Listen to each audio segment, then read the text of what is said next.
If they aren't good or feel comfortable or confident in doing a bleach and tone, please don't say yes to a bleach and tone. Right. Like whatever it is that you love to do, that's what we want you to do. Right. So you And allow them the opportunity to really evolve and grow, but at the same yes, time, you also give them room to be themselves a from the thousand aspect percent. where you're not controlling, like, I need you here this time. Here's your schedule. You work when Yes, I'm saying you're working. correct. Because here's the thing is that good hair, especially in a city like Los Angeles, it's not hard to find. It's That is true. not hard to find. Right. So then what is it worth? Yeah. A haircut is worth nothing. Yeah. It's not worth anything. A good highlight is not really worth anything.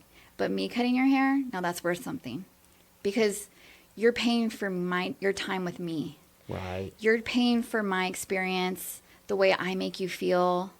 So now you're not paying for a haircut, you're paying for my magic. Correct. And that's what I want my stylist to feel like. It's not about marketing yourself as the best person at doing bobs. Are you the best person at doing bobs who also knows all the lore to like Real Housewives? Right. What experience do you give me Right. when I'm So that coming way in? I know I'm getting a great bob and we're going to talk about Yes. all of the Yes.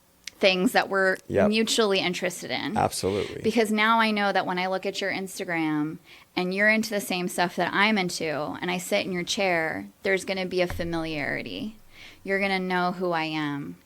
And I know that you'll cut my hair because we have some things in common. Right. And so, whereas you were going ahead and first hiring, was it hard to hire first when you first opened the salon? It was hard to hire because I was scared of my own rejection.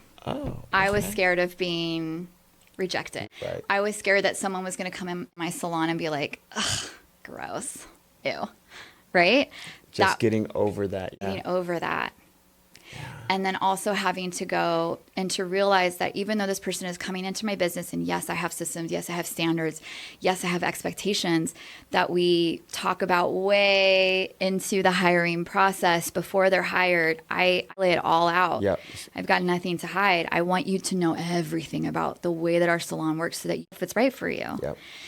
And if a lot of that time is hidden or a lot of that stuff is hidden, right? From prospective stylists. Right. And so they don't know. And then they get in there and they think one thing and then it's like, oh no, you can't wear those shoes. Oh, did nobody tell you? Right.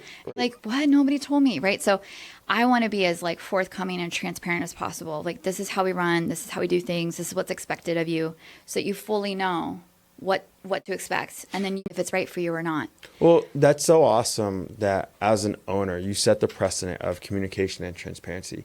Because actually, by having that as one of your core foundations, right? Mm-hmm. One of your core values, you actually allow them to now not be afraid to ask questions. You allow them to be vulnerable and wanting to learn more, to get educated, because a lot of the time they make mistakes, not because they're dumb or they're a bad person, because they have a lack of education, right, in a certain realm or in a certain field. And by setting that precedent early on, you set the standard of it's starting with me at the top as the owner, and this is how we're going to go ahead and roll this out. I'm going to be transparent with you, and you can be transparent with me. Yes. And sometimes it's hard conversations. Right. Absolutely. But I got to be the one to be able to handle it. Yeah. Because I signed up to be Correct. the leader. Yes. I took the risk to be the leader. Yes. And so I have to lead by example of being the vulnerable one, being the Absolutely. one who puts my ego to the side. Yep. It is not my stylist role to make me feel good. It is not their job to make me feel good about myself or the salon. It's not their job to emotionally support me. It's not their job to tiptoe around my feelings. Right. It's your job. It's my job. It's mine alone. I really love that. Because then I can help support them to do the same for themselves. Right. So it becomes full circle. Yes. Evergreen.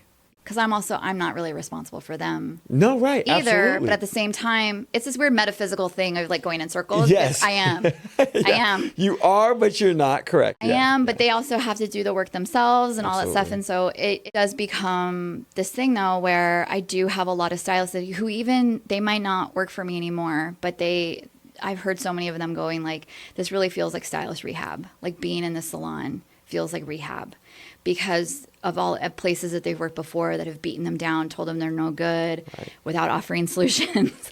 And then they come here and they are able to like Completely set change. prices, work on skill sets, say no to things, say yes to things, Right.